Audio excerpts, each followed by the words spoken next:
I'll link the video in the comments. The guy that was on the motorcycle. Okay, quick rundown of basically what happened. Guy's on a motorcycle at a rainbow gathering. He has a pistol in a holster. He's riding down the road. A group of hippies stop him and try to remove his firearm from him. And the guy who's on the motorcycle, he's got a very, very questionable history. I don't agree with most of what this man does, or really anything that this man does, but judging the situation based off of the evidence that's in the video, we see a really scary situation here at Rainbow. The guy who stopped him stood in front of the man's bike, demanding that he hand over his firearm, screaming and yelling about how guns weren't allowed, and got a bunch of other people to come over and surround the guy that was on the motorcycle, and they've all got like sticks and weapons and knives and shit on them. And if you're the guy in the motorcycle, that's a pretty scary situation, having a bunch of people surround you, demanding that you hand over your firearm. And I get that when we're at Rainbow, guns are technically not allowed. And that's fair. It's not really the right type of environment for a firearm, but I mean, let's be real. There's never been a rainbow gathering that didn't have a firearm at it. There's a lot of parents that bring guns, and nobody really talks about it, but we all know that they have them. And what it all boils down to is it's a rule. And when you're looking at rules, laws, or anything, there's different levels. Rules are at the very bottom.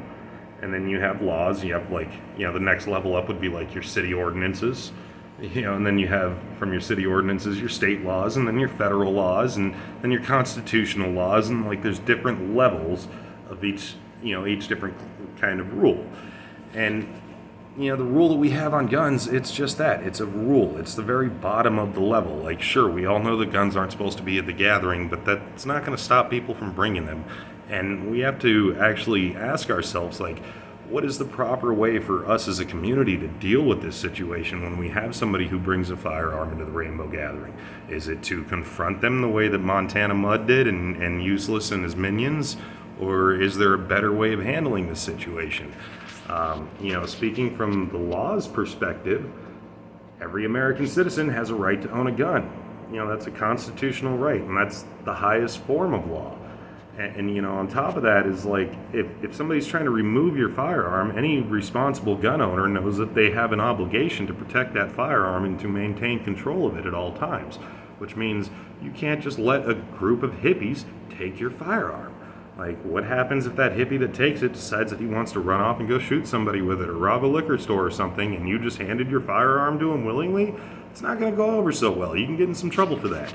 And there's almost every gun safety class or concealed carry class or anything along those lines is going to tell you that you should fight ferociously to protect that firearm at pretty much all costs, including and up to shooting somebody if you have to do so to keep it in your possession. That means that when these people stopped him, sure, they may have been enforcing a rainbow rule, but they did it in such a dangerous and illegal way. They created a situation where this man would have been completely justified in pulling out his weapon and shooting at people. And at a rainbow gathering, if you've ever been to one, there's people everywhere. There's a good chance that one of those bullets might fly off and hit some random stranger. And regardless, if he had pulled out his gun and started shooting at these people, he would have been justified in doing so. He was surrounded by an angry mob trying to illegally remove his firearm. Taking somebody's gun from them is a forcible felony. That's a serious crime. That's not a slap on the wrist kind of crime. That's let's go do some prison time kind of shit. So really think that we as a community, all of us rainbow people, we really need to think about how we're going to handle these situations in the future to make sure that it doesn't turn into a goat rope, as they like to say in the gun community, or it's just a giant shit show. And that's pretty much what this was. This was a shit show. I think Useless was at fault here, and that he really put a lot of people's lives at risk just so that he could go on some bullshit ego power trip.